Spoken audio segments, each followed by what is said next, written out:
Access your free language gifts right now before they expire. First, the Talking Online PDF cheat sheet. Learn the must-know internet slang and all the internet-related vocab and phrases in your target language with this PDF cheat sheet. Second, can you talk about video games in your target language? You'll learn how to say RPG, settings, lag, and much more. Third, how to learn from home, learning strategies. Want to learn the language from the comfort of your home? This 1-minute lesson gives you all the best tactics for learning languages. Fourth, 45 must-know gym words such as cardio, bench press, deadlifts, leg day, and other words that you can't skip or miss. You'll master all the must-know gym words with this next vocabulary lesson. Fifth, how to order food in your target language. This next 1-minute lesson will teach you the 20 most common phrases and questions you'll need at a restaurant. And sixth, free language learning audiobooks for anyone who's watched this far. If you visit the link below, we'll send you over to our library of language learning audiobooks, which you can get for free. Save them to your device and listen and learn. They're yours to keep forever. To get your gifts and language learning resources, click the link in the description below. Download them right now before they expire. Everyone, welcome back to italianpod101.com. My name is Daisy. Mi chiamo Daisy. And in this video we're going to talk about legends in Italy. 5 leggende in Italia. 5 leggende in Italia. I'm gonna tell you about 5 legends in Italy, 5 leggende italiane. Actually, there are plenty, but I thought these 5 in particular are really interesting. The first one is about the foundation of Rome. La leggenda di Romolo e Remo. La leggenda di Romolo e Remo. Romolo and Remo's legend. You probably know about this already, but let's see what happened in details. So since Rome came after this legend, here we're talking about the city called Alba Longa, founded by Enea's son, il figlio di Enea, Ascanio.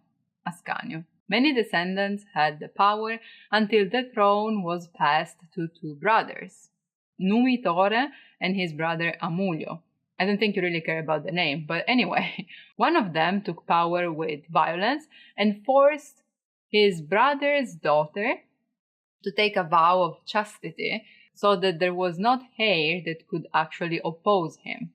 However, Marte, the god, fell in love with this girl, Rea Silvia, she was called, and from this love, 2 twins were born, Romolo and Remo. Of course.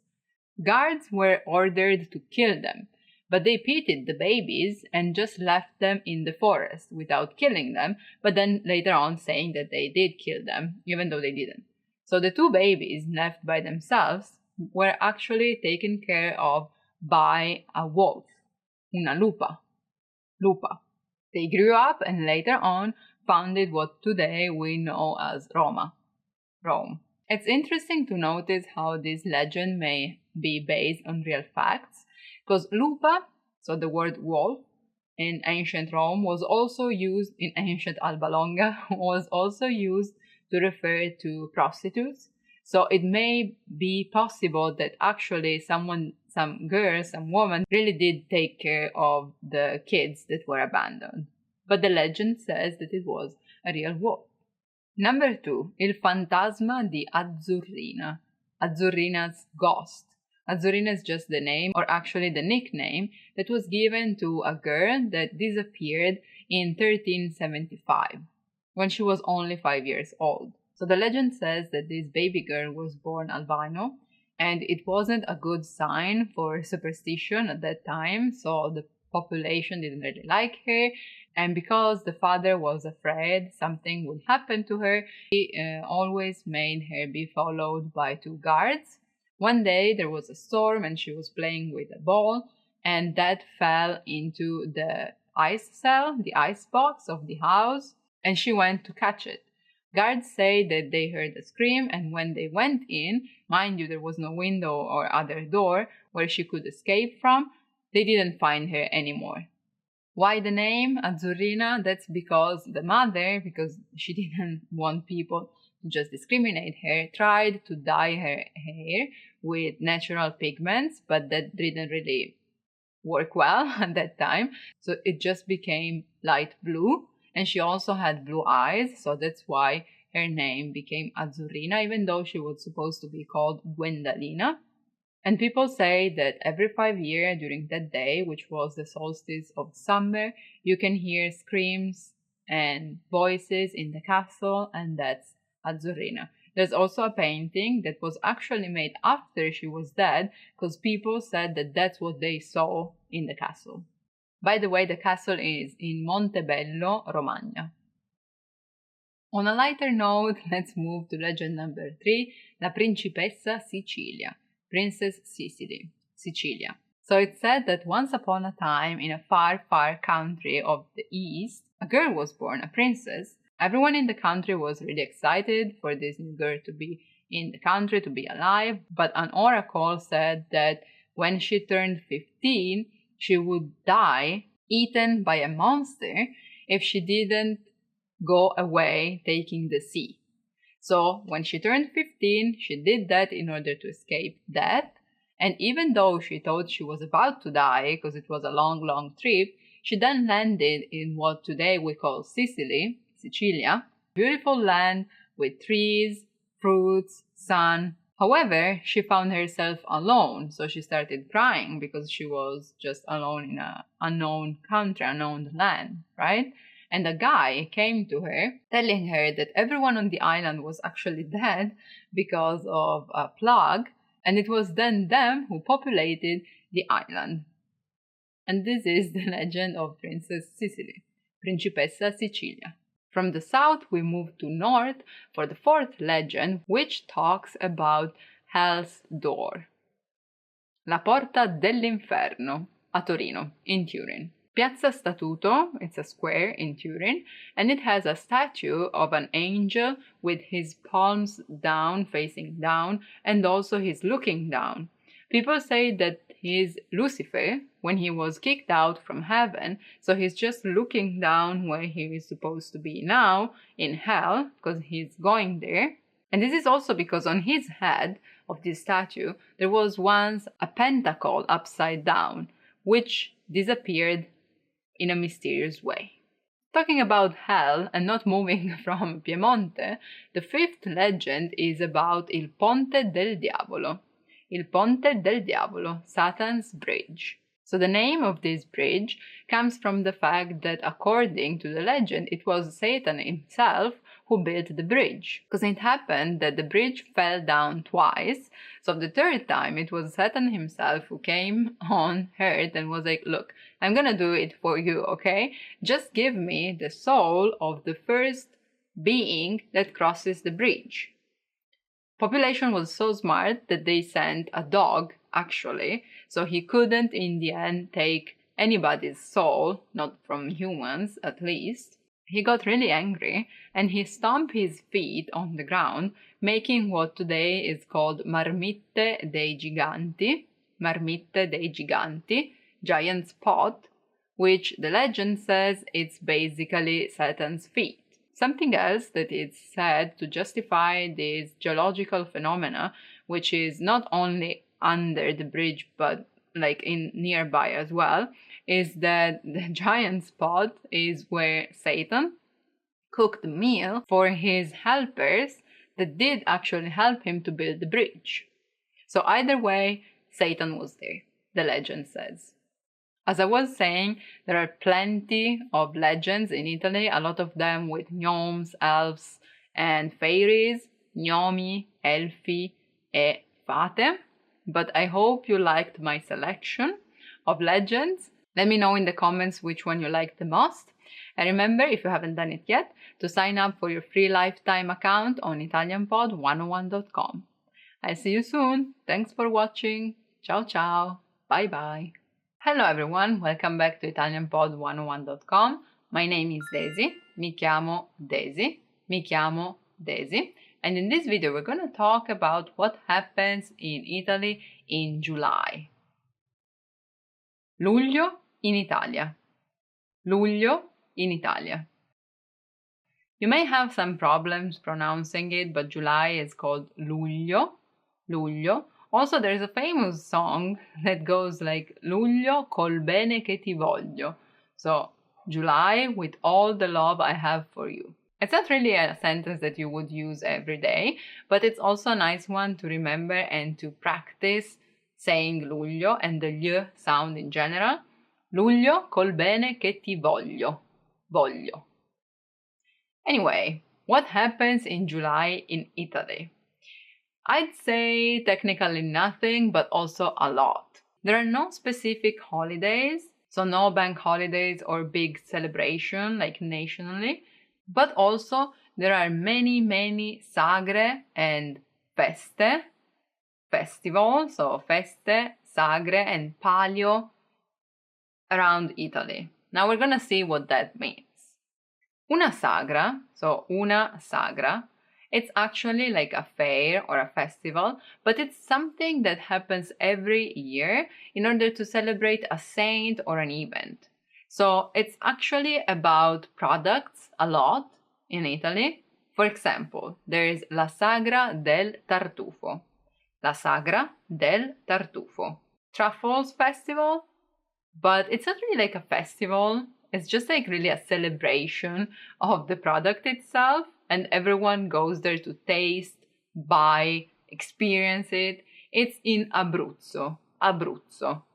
In Terracina, there is la Sagra del Pesce, the fish one, but also many Feste del Vino, wines festivals. It's because July in Italy gifts us with good weather. Okay, sometimes there are storms, but in general it's really hot and sunny, so it's easy and really pleasant to stay outside. Now, another interesting one is la cipolla rossa di Tropea. La cipolla rossa di Tropea. Red onion in Tropea, which is in Calabria. Calabria, so South Italy. But there are also, what I was saying before, a lot of palio. Palio. This doesn't really have a translation because it's a celebration of a small town or city. It really celebrates the history of the place. In fact, you can find things like giullari, jesters, mangiafuoco, fire eater, or sbandieratori, flag waver, because bandiera means flag, so sbandierare is to move the flag around. So it's in many historical places. The biggest, the most famous is Venice. There is la Festa del Redentore, so the Savior, the Redeemer, literally. It happens every third Sunday of July in order to celebrate the ending of the plague in 1575 and 1577. Actually, it lasted 2 years. So you see a lot of historical costumes, but also fireworks and gondole going here and there. Really traditional. In Villa Stellone, next to Turin, so northern Italy, there is Il Palio dei Templari. Templars Knights Palio. So here too, again, like Middle Ages, armors, and so on. In Umbria, you can find a really interesting one. It's Il Palio dell'Ovo. Ovo is an old way or dialectal way to say uovo, so egg. So something really peculiar of this palio is that the city divides in 3, 4, or 5, depending on how big it is, teams from different neighborhoods of the city. So in this specific one, what they do is they play, let's say, fire gun with eggs. So they have to hit each other. And the one that lost last year's competition is the one that today, so this year, is the target. And they get hit with eggs, which are not really fresh. And in the past, it was supposed to be with chestnuts, but then it was too painful, actually. So they switched to eggs. So you can find a lot of typical and really old traditions that we still try to keep alive. But also you can find, let's say, proper festivals. I don't want to say like the others are not, but something more modern. For example, there is the Jazz Festival in Umbria, which is kind of historical. In fact, its first edition dates back to 1973. Or also there is Lucca Summer Festival. Lucca Summer Festival in Tuscany. It's about music with many artists coming from all over Italy, I'd say. And Lucca is a really nice setup because it's really historical. There are walls, like the real old ones. And yeah, it's really enjoyable in July. Of course, we also have to mention that July is a really, really nice month to go on holiday in Italy. Not most people go in July, but in August because the agencies and the companies just close in August. But if you're lucky, you can ask to have some holidays before, or maybe you can just take turns with your colleagues. And if you go around in July, I'd say that it's not so crowded as it would be in August. Not to mention that July is like the hottest month of the year. Close to August actually, because the maximum is like 29 and minimum 20-ish. But in August you find more storms, because I don't know why, but the wind is just more present in Italy, while July is really nice for the sea. Just remember that in Italy in July schools are closed, so you will find a lot of kids and students around. For the reason I just said, so the weather not being stormy, July is the perfect month to go visit islands. For example, the small ones like Capri and Ischia, or Isole Eolie or Tremiti, which I recommend to look up if you don't know. When it's too hot in July, I mean in summer in general, but in July for sure, you can find granite, shaved ice, and of course ice cream, gelato, everywhere, and watermelons, angurie, which are really popular because, as I just said, it's really hot and you have to restore liquids somehow and water, right? So it's the perfect month to eat a lot of ice cream without feeling guilty. Jokes aside, that was it for July in Italy. Let me know what you would try, or if you know any other particular festival that I don't even know about, write it down in the comments. And if while traveling you want to be able to have real Italian conversations with native speakers, make sure to click the link in the description and download our PDF lessons. I'll see you soon. Bye bye. Ciao ciao. Hello everyone, welcome back to ItalianPod101.com. My name is Daisy. Mi chiamo Daisy. And in this video we're gonna talk about 3 easy Italian recipes. 3 facili ricette italiane. 3 facili ricette italiane. Now, ricetta is the word for recipe, but be careful because this is also the word that you use for the prescription of medicines and drugs. So, ricetta can either be given by your doctor so that you can bring it to the pharmacy to get your medicines, or it is about food. Ricetta di cucina. Kitchen recipe. First one, caprese. Caprese. Of course, it comes from Capri, the island. And with this word, there's also a recipe of a cake, chocolate cake, which is really good, but it's not that easy and it's not the one that we're talking about. I'm talking about insalata caprese. So, caprese salad or mozzarella caprese. There are many ways to call it, but anyway, it is mozzarella, pomodoro, tomato, and basil.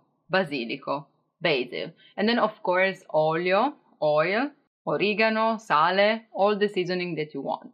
Apparently, this recipe was born in Capri in 1920 when the poet Marinetti, Filippo Tommaso Marinetti, who was of the movement Futurism, made a critic to Naples' cuisine, saying that it was too fat and always fried.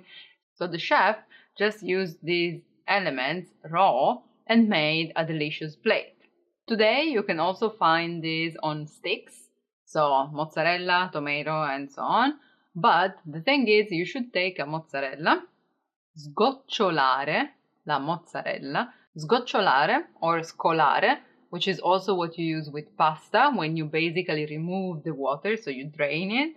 Sgocciolare la mozzarella, or actually you can even dab it with a cloth, so tamponare, so that it gets drier, okay? But not too much, because you still want it to be really juicy, right? You just don't want to be watery. So you take the mozzarella, you do this thing, and then you cut it in slices, actually really thin, and you do the same with the tomatoes, and then you just put them layered on the plate, not on top of each other, one next to the other, and in between you put some basil, so you will find actually the Italian flag, because it's going to be white, red, and green, right? And then you season it, and you eat everything raw. It's really fresh, and it's really popular in summer. One of my favorites as well. Here the secret is to use fresh ingredients, and I would say, if possible, Italian ones. Number 2, carbonara. Carbonara. Everyone knows pasta carbonara. It seems that carbonara was born in 1944 when an American soldier used the ingredients that he had and a lot of fantasy.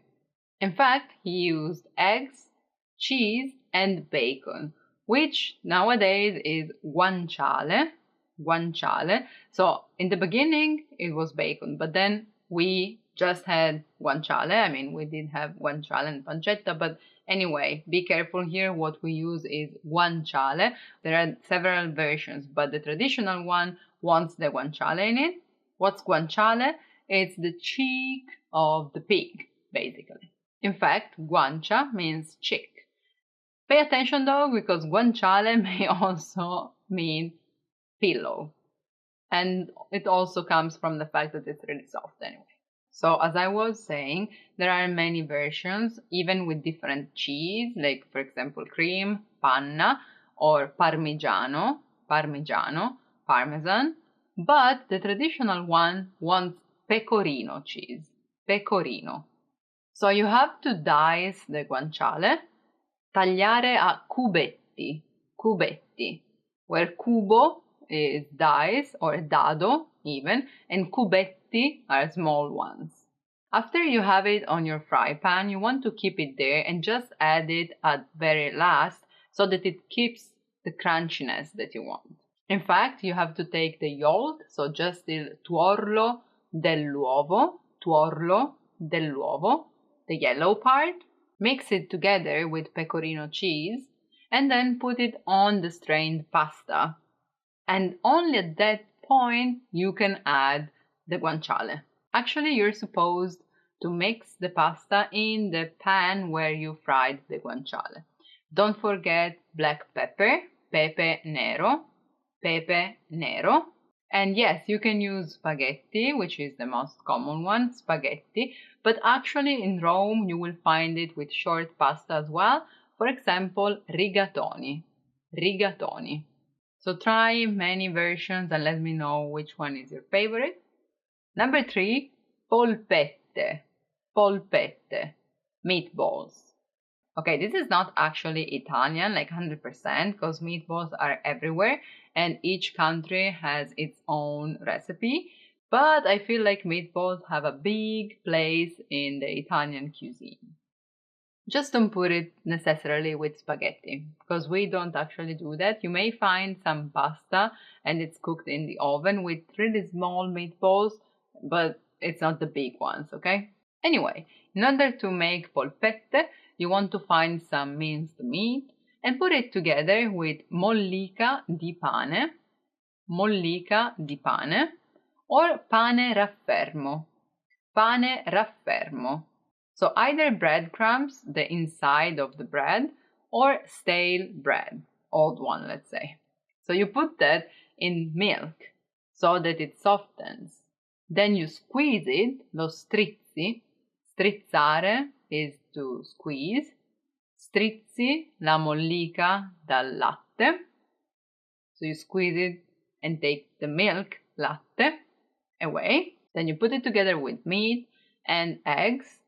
Some people use it inside, some people use it just on the outside. But anyway, then you season it. For example, you use parsley, prezzemolo,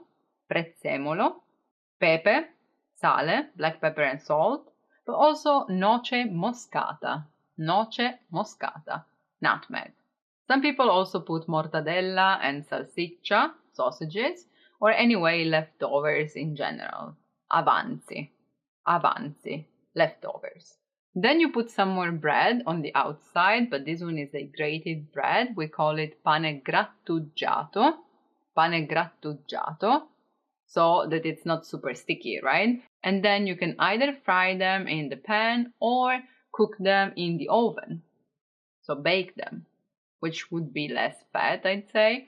And then either you eat it like that or you add the sugo, the sauce, sugo al pomodoro, tomato sauce. And some people also make the vegetarian version, so for example with eggplants, melanzane, or zucchine. So yeah, those were 3 easy Italian recipes that I hope you'll try and let me know in the comments how it went and what you liked the most. Also, if you haven't done it yet, you can sign up for your free lifetime account on ItalianPod101.com in order to learn Italian in the fastest, easiest, and most fun way possible.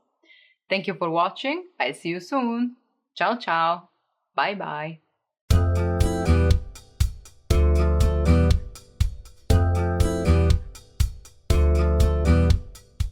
Hi everyone, I'm Felice Angelini. Ciao a tutti, sono Felice Angelini. Welcome to another Italian whiteboard lesson.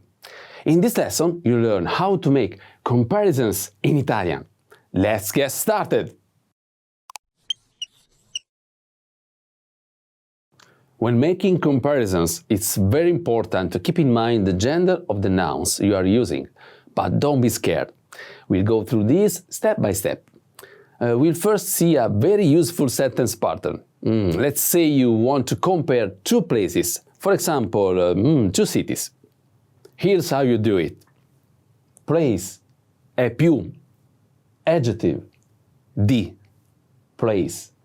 In English, place is more, adjective, than, place. The key words in this pattern are è più, is more, and di, than. This pattern is very similar to the English one. The only difference is that you need to be aware of the gender.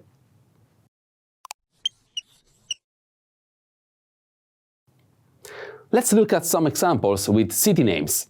For the first example, let's use the cities Rome, Roma, and Florence, Firenze. We can compare how big they are by using the adjective grande, big. Roma è più grande di Firenze. Rome is bigger than Florence. Here we are lucky that big, grande, is the same for both masculine and feminine nouns, but that is not the case for all adjectives. Now, let's consider an adjective that changes depending on the gender. For example, freddo, cold.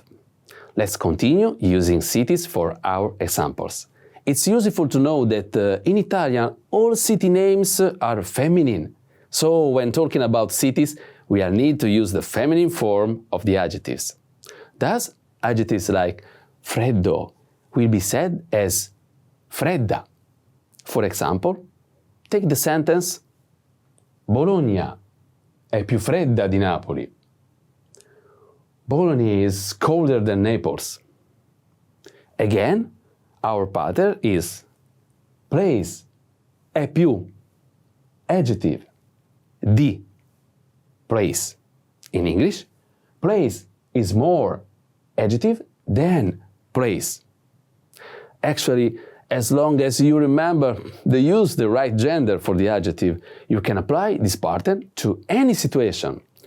Noun, è più, adjective, di, noun.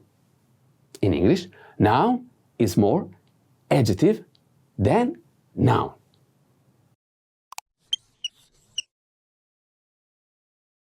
Let's hear a dialogue between 2 friends. One is asking the other about his hometown. Let's focus on the response. È piccola Firenze? Firenze è più piccola di Roma. Well, let's see the dialogue with the English translation. È piccola Firenze? Is Florence small?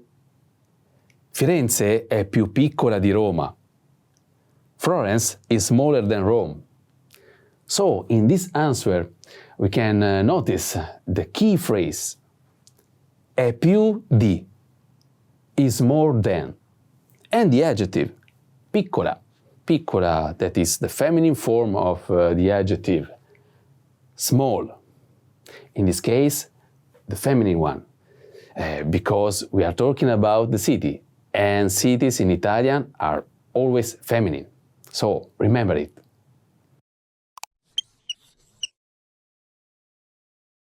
When comparing two cities, there are other adjectives you can use. Opla. We already saw piccola, which comes from piccolo and means small. Piccola. For example, Firenze è più piccola di Roma. Florence is smaller than Rome. We also saw grande, which doesn't change depending on the gender. Grande. For example, Milano è più grande di Firenze. Milano is bigger than Florence.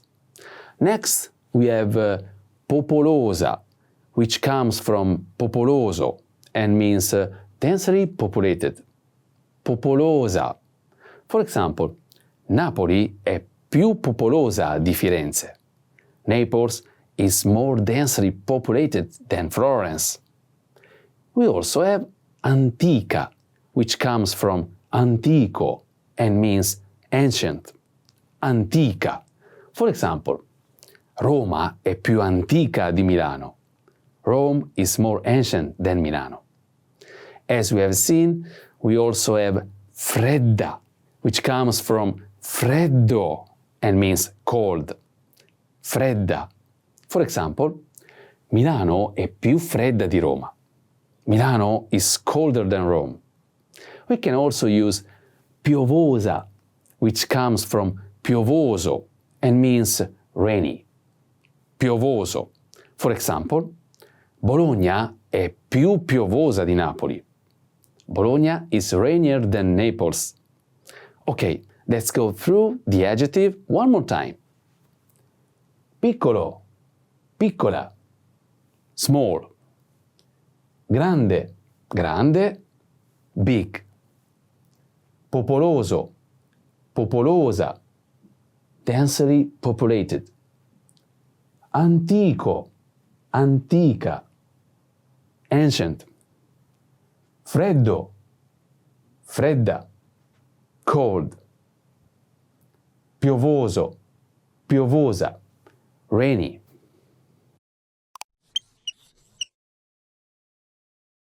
Do you remember how to say the masculine form of small? Piccolo, piccolo. And how to say the feminine form of small? Piccola, piccola. Do you remember how to say Florence? Firenze, Firenze. And how to say Rome?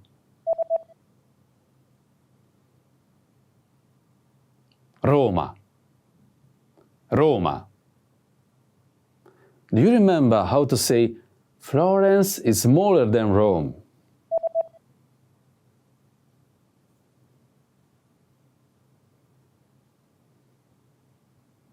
Firenze è più piccola di Roma.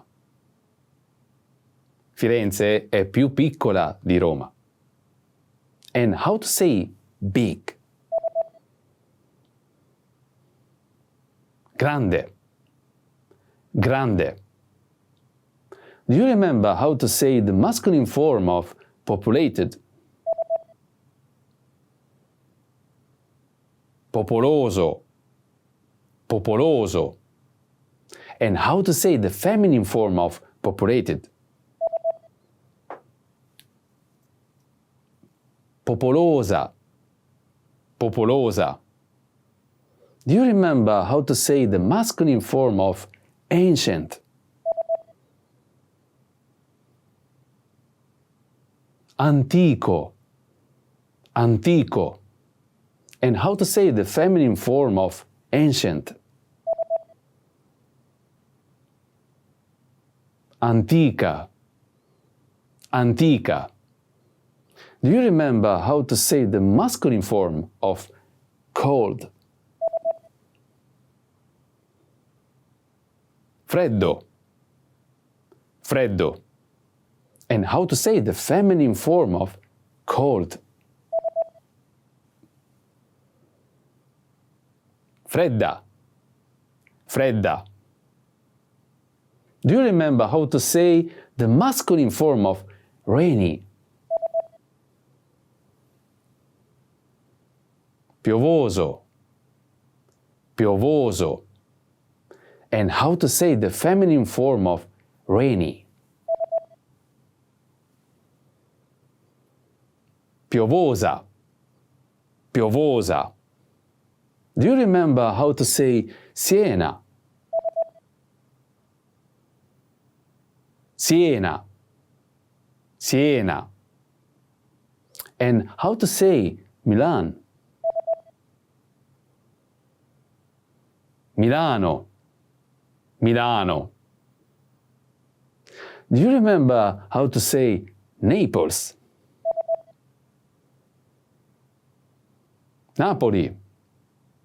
Napoli. And how to say Bologna? Bologna. Bologna. Well done! In this lesson you learned how to make comparisons in Italian.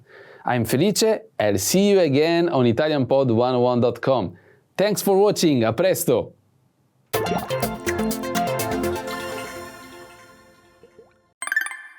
Questa è la mia famiglia, mio padre, mia madre, mia sorella e io. In the next minute, you'll be challenged to talk about your family. First, let's look at some examples. Questa è la mia famiglia. Mio padre, mia madre, mia sorella e io. Questa è la mia famiglia. Mio padre, mia madre, mio fratello e io. Questa è la mia famiglia. Mia moglie, mio figlio, mia figlia e io. Questa è la mia famiglia, mio marito, mio figlio e io. Let's practice. Mostri una foto a Felice. Rispondi alla sua domanda. Presentagli la tua famiglia. Questa è la tua famiglia?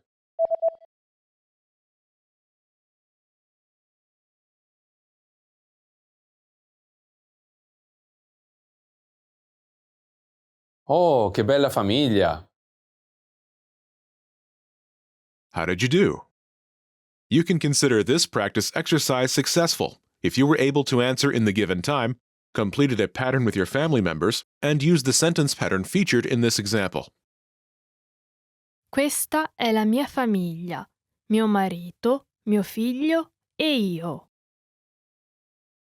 Try this practice exercise again if you want to improve your fluency or skill in any of these areas.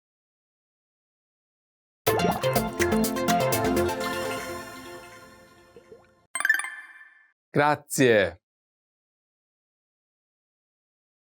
In the next minute, you'll be challenged to use essential social expressions.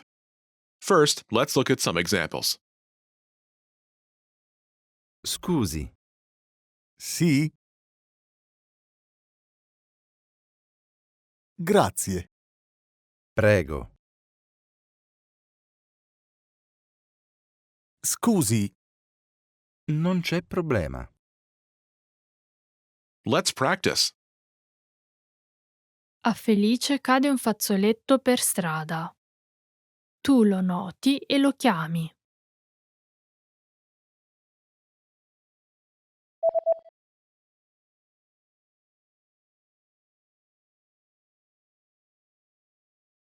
Sì?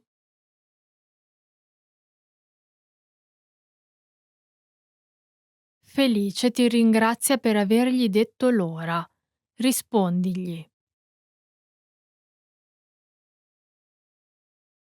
Grazie.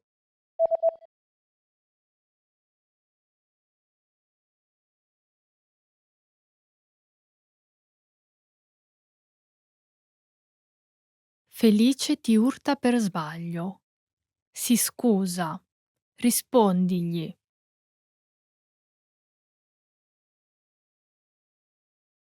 Scusi.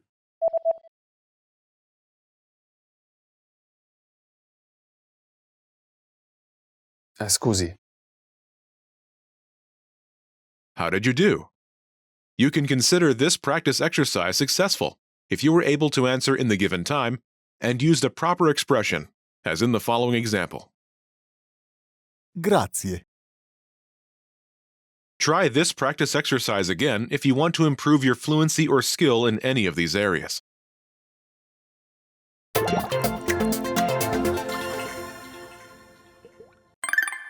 Come stai? In the next minute, you'll be challenged with asking someone about their well-being. First, let's look at some examples. Come stai? Sto bene, grazie. Come stai? Sto abbastanza bene, grazie. Come stai? Sto benissimo. Grazie. Let's practice. Incontri Felice in un bar. Chiedigli come sta.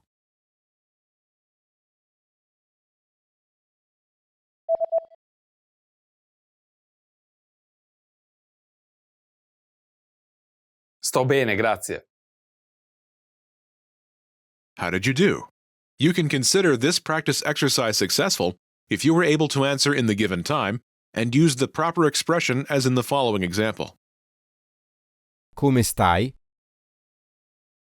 Try this practice exercise again if you want to improve your fluency or skill in any of these areas.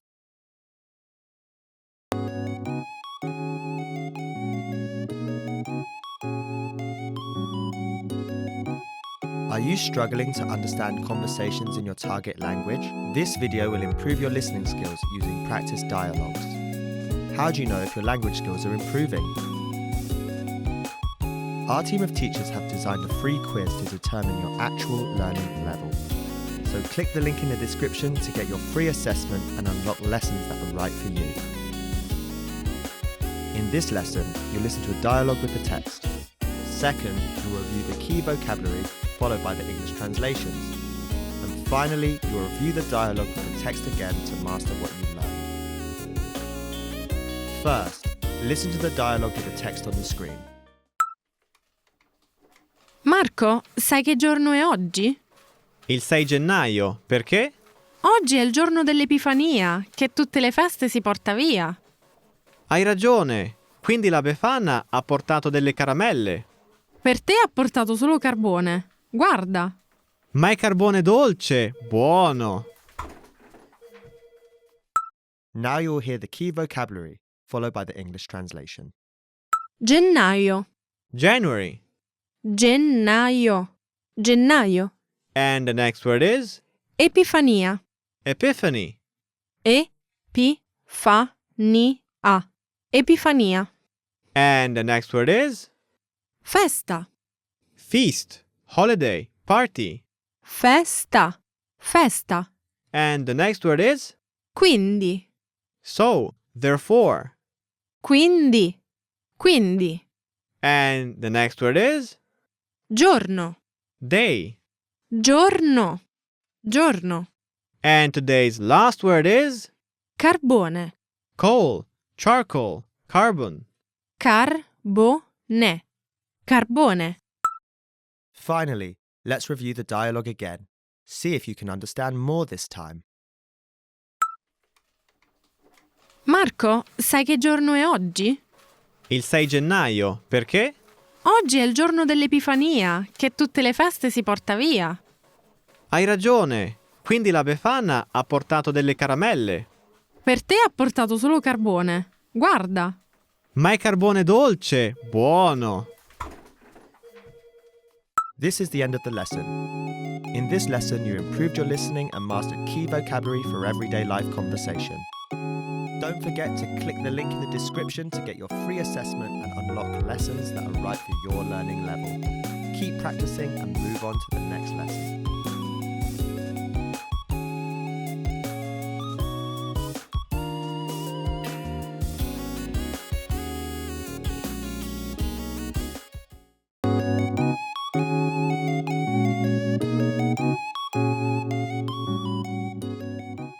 Are you struggling to understand conversations in your target language? This video will improve your listening skills using practice dialogues. In this lesson, you'll listen to a dialogue with the text. Second, you'll review the key vocabulary, followed by the English translations. And finally, you'll review the dialogue with the text again to master what you learned. First, listen to the dialogue with the text on the screen. Che ore sono? È 12:20. Se non fossi andata in bagno saremmo arrivati in tempo. Non è stato per colpa della sosta, ma dell'incidente che ha rallentato il traffico. Sì, hai ragione, scusami. Ora entriamo. Now you'll hear the key vocabulary, followed by the English translation. Mezzogiorno. Noon, midday. Mezzogiorno. Mezzogiorno. And the next word is? Colpa. Fault, blame, guilt, sin. Colpa. Colpa. And the next word is? Sosta.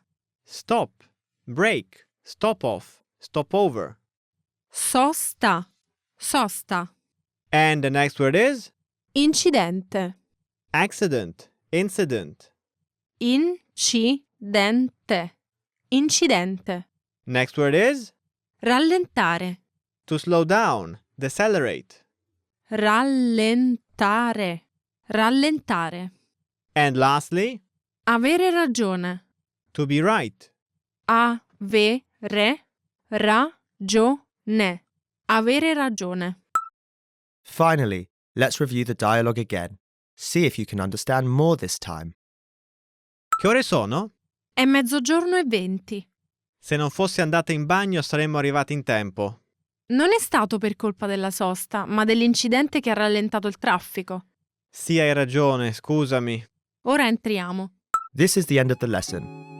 In this lesson, you improved your listening and mastered key vocabulary for everyday life conversation. Keep practicing and move on to the next lesson.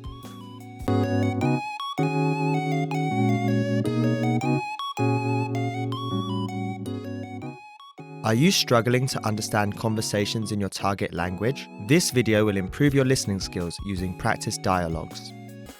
In this lesson, you'll listen to a dialogue with the text. Second, you'll review the key vocabulary, followed by the English translations. And finally, you'll review the dialogue with the text again to master what you learned. First, listen to the dialogue with the text on the screen. Il prossimo fine settimana andiamo al cinema? Sarei venuta volentieri, ma ho già promesso ad Elena di uscire con lei. Ah, facciamo un'altra volta allora. Comunque, che film avevi in mente? Pensavo a Wall-E. Now you'll hear the key vocabulary, followed by the English translation. Cinema. Cinema, movie theater. Ci-ne-ma. Cinema. And the next word is? Volentieri. Willingly, gladly, sure, with pleasure. Volentieri. Volentieri. And the next word is? Già. Already, formerly. Già. Già. And next we have? Promettere. To promise, swear, guarantee, commit oneself. Promettere. Promettere. And the next word is? Comunque. However, anyhow, anyway, whatever. Comunque. Comunque. And lastly?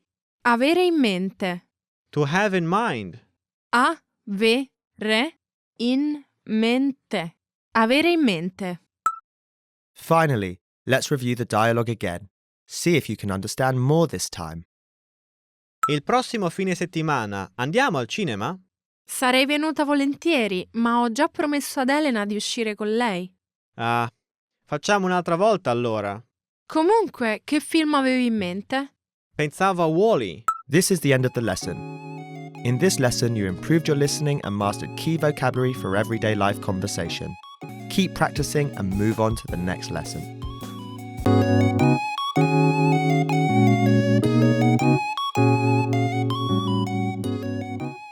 Are you struggling to understand conversations in your target language? This video will improve your listening skills using practice dialogues. In this lesson, you'll listen to a dialogue with the text. Second, you'll review the key vocabulary, followed by the English translations. And finally, you'll review the dialogue with the text again to master what you learned. First, listen to the dialogue with the text on the screen. È dalla stazione di servizio che sei triste. Odio essere in ritardo. Mentre aspettavamo Anna ed Elena, sapevo che saremmo arrivati in ritardo. Non essere giù, non è una cosa grave. Hai ragione. Inoltre oggi è un giorno per festeggiare. Bravo. Andiamo a salutare gli altri. Now you will hear the key vocabulary, followed by the English translation. Triste, Sad, gloomy, unhappy. triste, triste. The next word is Odiare, to hate, to loathe, to detest. odiare, odiare. And next we have Essere giù, to be down, to be depressed, to be run down. essere giù, essere giù.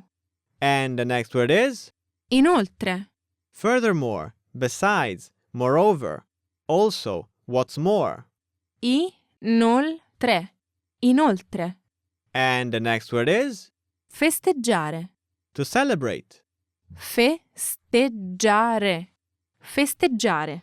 And today's last word is Bravo, good, clever, smart, skilled. bravo, bravo.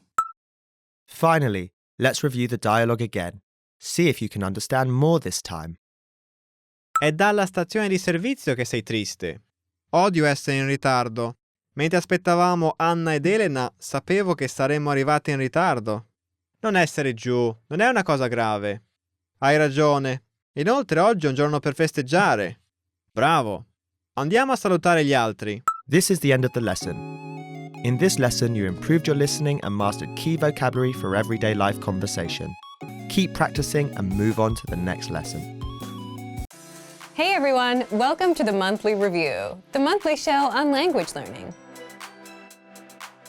where you discover new learning strategies, motivational tips, study tools, and resources. By the way, all the lessons and bonuses you're about to see can be downloaded for free on our website. So click the link in the description right now to sign up for your free lifetime account. Okay, today's topic is, can busy people actually learn a language? You yourself probably have an answer to this question, right? But whether you can or can't actually has a bit more to do with your mindset than anything else. And in this guide, you'll discover 1. Is it possible for busy people to learn a language and the mindset needed? 2. Mental bandwidth, the one thing that can make or break your language goals. And 3. 5 mindset tricks to make time for language. But first, if you're looking for new free language resources and downloads, here are this month's new lessons and resources. Be sure to download these now before we take them down in a few days.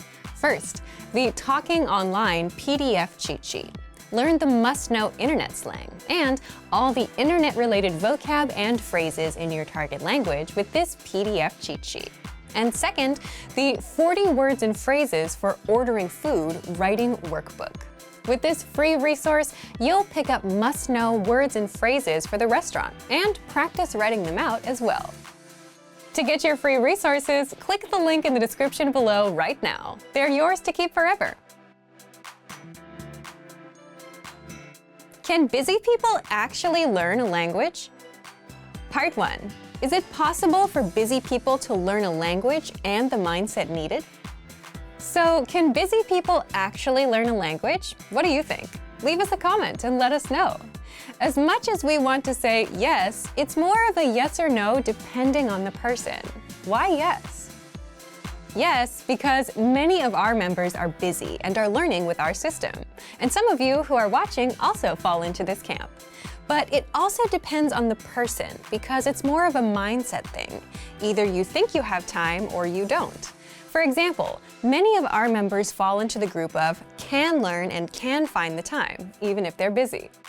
If you're busy and still want to learn, if you look around, you can always find 5 or 10 minutes a day, like on a commute. Now, if your mindset is the opposite, if you think you can't learn a language or you don't have time, you won't even try, even if you had a resource that was proven to work. Part 2. Mental bandwidth, the one thing that can make or break your language goals. And if you think about it, if you had all the time in the world but felt like you couldn't learn a language, you wouldn't try either. Again, this is why it comes down to the mindset and why it all depends on each individual person. Either you think you can or you think you can't. But it may not always be this black and white either. It can also depend on your mental bandwidth too. Think back to your school days, those few days before exams. It got really busy and you had to stop everything to study, right? You were probably thinking, if I can just get through studying this week and take the test, then next week I can finally start relaxing and doing other things. And if someone asked you if you wanted to hang out, you would say no, because you're busy. But chances are you still managed to spend at least 30 minutes on YouTube or social media. Meaning you did have some time, even if you were busy. But the test was occupying your mind and taking up all that bandwidth. So it's also possible that we just don't have the mental bandwidth because we're overwhelmed. And this is a genuine reason for not being able to learn when you're busy. Don't worry, in the next part, we'll show you how to get some bandwidth so that you don't feel overwhelmed. Part 3. 5 mindset tricks to make time for language. So if you've gotten this far, you understand that it is possible to start learning a language, even if you're busy, that you can find the time, but it mostly comes down to your mindset. So how can you develop the mindset?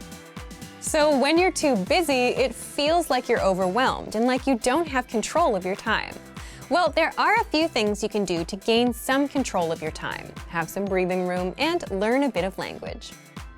First, always set small, measurable goals. This is something that we talk a lot about here. For example, learn for 10, 15, or 20 minutes every day.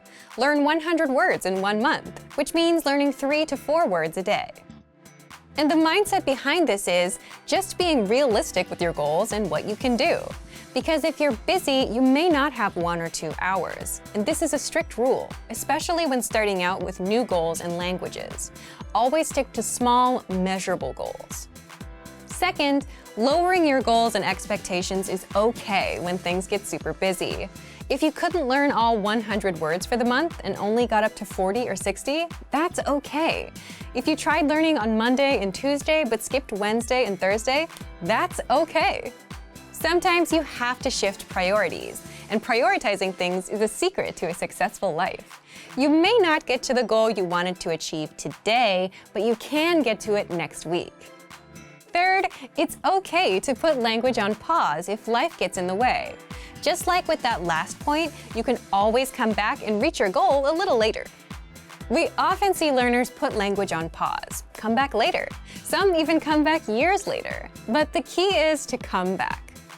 Fourth, avoid the all-or-nothing mindset at all costs. And an all-or-nothing mindset is something you'll see in beginners and perfectionists. When you have this mindset, you'll say, language learning requires hours, so there's no point in learning for a few minutes today. But something is better than nothing, and even 5 to 10 minutes of review adds up in the grand scheme. And in the grand scheme, it's more important to be consistent, even if it's just for a minute a day, rather than study for hours once a week. The brain just doesn't work that way. Fifth, do you have a slowdown or relaxing routine that you do on the weekends or whenever you have free time? And if you didn't do it, you'd feel overwhelmed? Leave us a comment and let us know what it is. For some, it could be reading, watching TV, or going to a cafe and doing nothing for a bit. You're there on your own, you don't have much to do in front of you, even if it's just 10 or 15 minutes. And if you're settled, you start feeling in control. And that's the point you have some mental bandwidth. you can start doing some time management and plan your week out. You can put in a few minutes of language learning. But if you don't slow down and if you feel overwhelmed, you could have the easiest possible way to learn a language, and you still wouldn't do it. So, back to you. If you were busy, do you think you'd be able to learn a language? Leave us a comment. So, thank you for watching this episode of Monthly Review. Do you record yourself speaking your target language? If you enjoyed these tips, hit the like button, share the video with anyone who's trying to learn a language, and subscribe to our channel. We release new videos every week. And if you're ready to finally learn language the fast, fun, and easy way and start speaking from your very first lesson, get our complete learning program. Sign up for your free lifetime account right now. Click the link in the description. See you next time. Bye! Want to learn more words? There's an easy way to boost your vocabulary and speak more of your target language, and it doesn't involve memorization. In fact, all you need to do is press play and listen along as often as possible and get used to the language. What does this mean exactly? Stick around. How to get used to words so you can learn fast and skip the hard work. In this guide, you'll discover 1. How to get used to the language and learn without hard work. 2. Why listening along and increasing your exposure will boost your vocabulary. And 3. How extensive reading can help you learn words faster. But first, if you don't yet have access to our language learning system, sign up for a free lifetime account right now. Just click the link in the description to get your free lifetime account.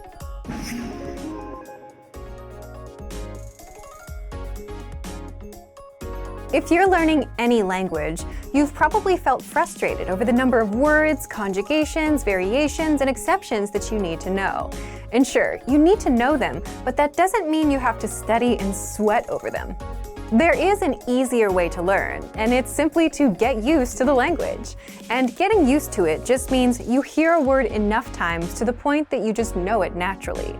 Just like you got used to riding a bike or using a brand new keyboard or smartphone. Eventually, it got easier. And this can work with the hardest words and grammar rules too. You get used to them over time and suddenly it's easy for you. So, how exactly can you get used to the language and boost your vocabulary?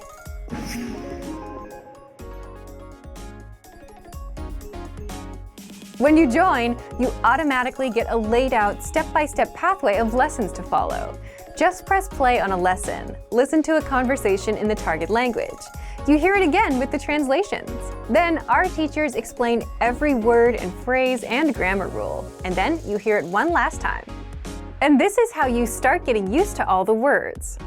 You're exposed to it 3 times, which is enough to get the words settled into your brain.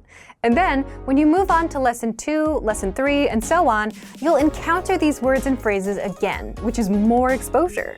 So as long as you're taking the lessons and listening to the dialogues, you're getting used to the language over time.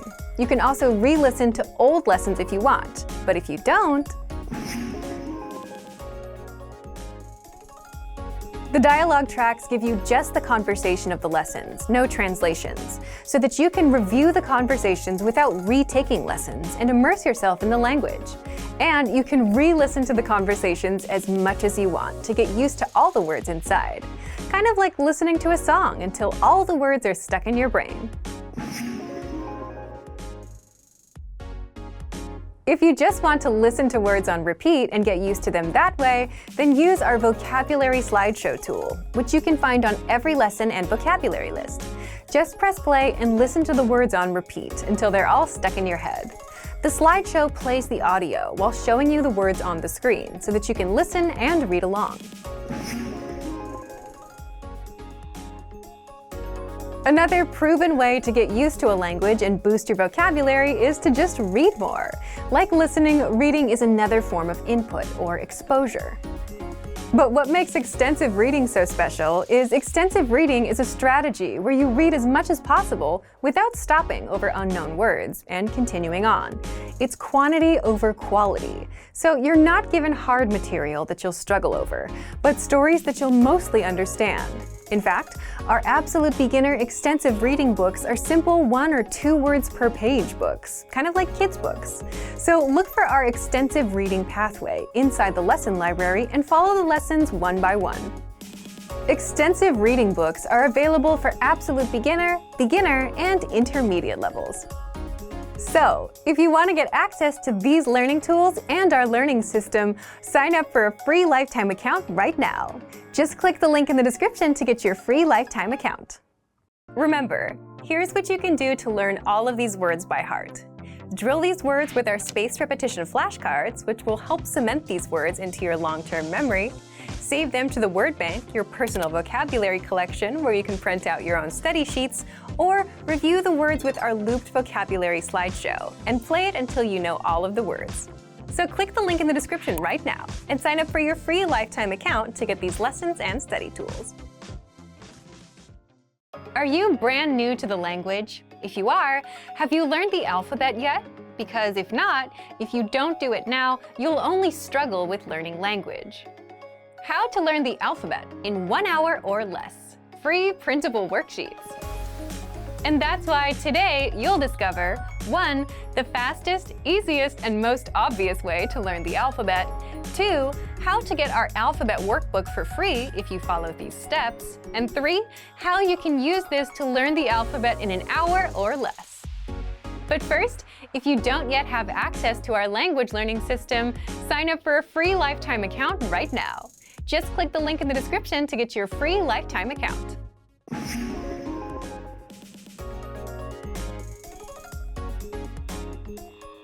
So, what's the best way to learn the alphabet? Is it a fancy app? Is it a giant collection of flashcards you'll need to memorize? Nope. The best way is to simply practice writing the letters out. Sounds obvious, but in this digital age, writing things out isn't the first thing most people think of. But because you're writing things out and engaging multiple senses, you'll remember everything better than just swiping around on an app and only looking at the letters.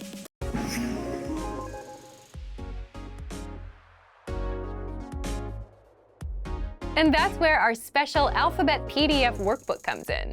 And you can get it for free if you follow these steps. Don't worry, this takes less than a minute. 1. Click the link in the description. 2. Sign up for a free lifetime account. 3. Once you have your account, come back to the link above, or just click the link in the description and the PDF workbook will be unlocked. And 4. Download and print out the workbook. That's it. And once you have the workbook,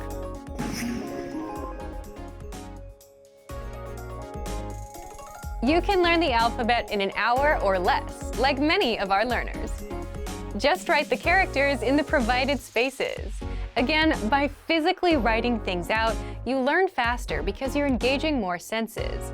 And you can also print several copies of the same workbook for extra practice. Once you're done, be sure to immediately move on to reading and writing. This will help cement the alphabet into your brain.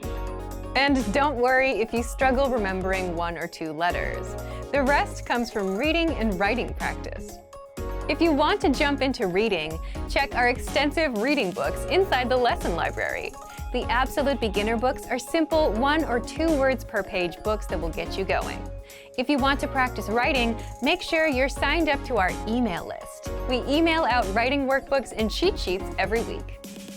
So, if you want to get access to these learning tools and our learning system, sign up for a free lifetime account right now. Just click the link in the description to get your free lifetime account. Remember, here's what you can do to learn all of these words by heart. Drill these words with our spaced repetition flashcards, which will help cement these words into your long-term memory. Save them to the word bank, your personal vocabulary collection, where you can print out your own study sheets, or review the words with our looped vocabulary slideshow, and play it until you know all of the words.